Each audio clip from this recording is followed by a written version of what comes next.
In today's video, I'm going to be discussing the $200 per month raise to Social Security benefits that we've all heard about so many times and how they're discussing implementing this $200 raise in exchange for the elimination of the COLA, otherwise known as the cost of living adjustment. That's the focus of today's video. Let's get into it and talk through all the details.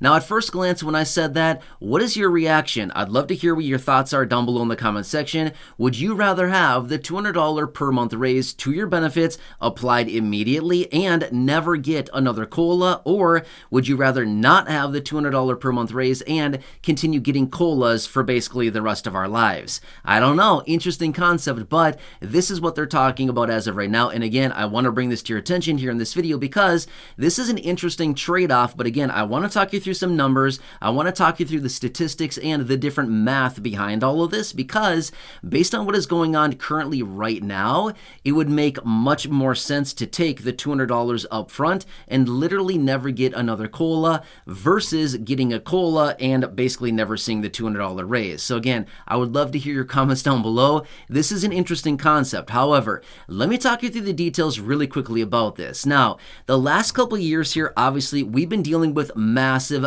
inflation. In fact, this inflation that we've been seeing over the last several years here is the highest inflation we've seen in many decades, right? Well, as a result of that, it's also translated into a very high cost of living adjustment. In fact, the COLA that we got in 2023, the 8.7%, that was the biggest COLA that we had seen since 1981. So what is that, 42 years, right? So that's a long time. So these big COLAs that we've been seeing as of recently do not come around all that often. In fact, the 10-year running average on the COLA is 2.6%, okay? So that's the 10-year average, okay? So over a 10-year period of time, you'd be looking at a 26% increase on your monthly benefits, okay? So let me explain the details about this. Now, here's what's interesting.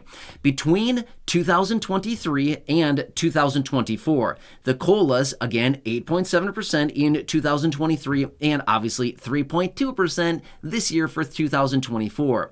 The average Social Security beneficiary, because of the COLAs of these 2 years, the 8.7% and the 3.2%, has translated into a $199 raise to monthly benefits for the average Social Security beneficiary. Now, that's the average beneficiary, okay? Does everybody get the average benefit? No, obviously, a bunch of people get way less and a bunch of people get way more, but that is the average. The average beneficiary is getting basically $200 more per month right now. Well, to be exact, it's $199, but basically $200 more per month right now because of the COLA. However, let me explain the details about this. So, obviously, when you heard me say it at the beginning of the video, would you rather take $200 up front per month right now forever and never get another COLA, or would you rather keep getting the COLAs? If we run the math on all this, you would actually be way further ahead going forward, provided inflation is normal and inflation is not very high, like what we've been seeing since early 2021, when we've been seeing this massive inflation. If we see normal COLAs going forward, as in not high inflation, you'd be much further ahead taking the $200 per month raise right now forever and never getting another COLA for the rest of our lives versus getting these little teeny tiny COLAs forever and never getting a $200 per month raise. However, if we were to see another massive spike in inflation like what we saw starting in 2021 and basically getting the 5.9% COLA in 2022, the 8.7% in 2023, and this little 3.2% in 2024. Other things considered, if we did not see another massive spike in inflation going forward, if we just saw normal inflation, we would basically just see an average of about a 2.6% COLA going forward because, like I said earlier, that's been the average over the last 10 years, okay? So if we were to see normal inflation, then we would just see these little COLAs going forward. It would take a very long time for most people to scratch out an extra $200 raise, especially those people that are getting significantly below the average benefit. Now, again, the question comes in as well, okay, so maybe we eliminate the COLA, which, by the way, I just want to preface this by really quickly saying this has not been approved yet, okay? But again, this is just another idea that's floating around because there's many different proposals that are out there to change Social Security, to reform the program, and all kinds of things like this. In fact, there's a proposal out there right now to completely eliminate the COLA and not give a $200 raise. That's another one that's out there, right? They just want to get rid of the COLA because they're saying, wait, why are we giving this raise to beneficiaries every single year? We don't need to be, and we could just be saving all that money in the trust fund and pushing out the insolvency issue that we all know is coming. So again, that's another one, but this is another trade-off that's out there as well, saying, okay, we have a $200 raise that we've seen on the table. About a year and a half ago, Bernie Sanders and his buddies out of the Senate introduced the Social Security Expansion Act, which again would implement this $200 per month raise, right? But anyway, this is one of the trade-offs. So they're basically saying, hey, we got this $200 per month raise out there. Why don't we do that and then eliminate the COLA? Well, you'd think like eventually like, wow, wouldn't you be way better off just taking the COLA because this raises benefits every single year as a percentage based on how much benefits are currently at the current levels, right?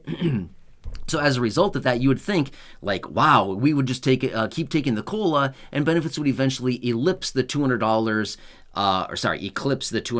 raise to benefits, and then eventually we'd just be way better off, right? Well, it depends on the type of benefit you're getting and depends on how much you're getting on a monthly basis, right? Because here's the thing. If you're getting $1,000 a month, right now as your monthly benefit, and the average benefit increase because of the COLA is say 2.6%, that's $26 a month. Okay, $26 a month to get $200 over the course of your life, or basically $200 more per month. That would take you 8 years. That's a long time, right? That's a very long time. Most people would be much better off getting that $200 per month raise immediately and then never seeing a COLA again, right? Because here's the thing. The deal is with Social Security, you kind of got to grab the money up front because you don't know how long Social Security is going to be solvent for. Now, again, this has been the big scare tactic that's been out there for a very long time saying, oh, Social Security is going to be insolvent and we're going to lose benefits and benefits are going to be cut and all kinds of stuff like this. We hear it all the time. That's just a big scare tactic that's out there. It's probably not going to happen, but at the same time, we also can't put it past them, right? So again, something else we want to focus on. But one of the other concessions that's out there, and again, this is what they're talking about. Now, here's another thing as well that I want to throw out really, really fast here, which is the COLA is one of these love-hate relationships. We love the COLA because it raises our benefits, but we also hate the COLA. Why? Because it's all taken away by the Medicare Part B premium, and for those of you that receive SNAP benefits, your SNAP benefits are also reduced proportionately to reduce your benefits because of the COLA. So at the end of the day, do you really get more money as a result of the COLA? Probably not really, right? That doesn't even make sense. I just said probably not really. That does not make sense, right? But my point is, you get what I'm saying here, even though my grammar is not perfect all the time. You get what I'm saying, right? It does not make any sense to give it with one hand and yoink it all back away with two hands, right? That's essentially what they do with the COLA every single year. So point is, this is another topic that is out there. This is something they're considering. And again, it's all stemming because of the insolvency issue. In other words, they're trying to scrape together every last penny they can to make sure that Social Security remains solvent for as long as possible. And one of the things would be scrapping the COLA and saying, here, as a concession, take this $200 raise. Okay, we'll gladly take it. We'll be much further ahead in the future if we take the $200 raise and they continue to give us these little teeny tiny pathetic COLA raises on benefits. Does that make sense? But again, for some people that have a very high benefit, the COLA would actually make more sense for them if they're getting, say, $3,000, $3,500, $4,000 a month. The COLA actually makes sense for those people because they actually get more than $200 in just a couple of years. Is that going to make sense? Anyway, hope this one helps you out. Again, I'm here for you in any way that I can be. As always, subscribe down below if you haven't done so yet. Do yourself a huge favor. Subscribe to the channel so you don't miss any videos going forward. Share the video with your friends on social media. There's a share button right down below. And go back and check out any of the other thousands of videos here on the channel, including those I've linked down below in the description or at the top of the comment section. Check those out as well and leave your comments, questions, feedback down below. I'm curious to hear what you have to say on this one. Enjoy your day. Take care. Have a good one. And I'll catch you again later in the next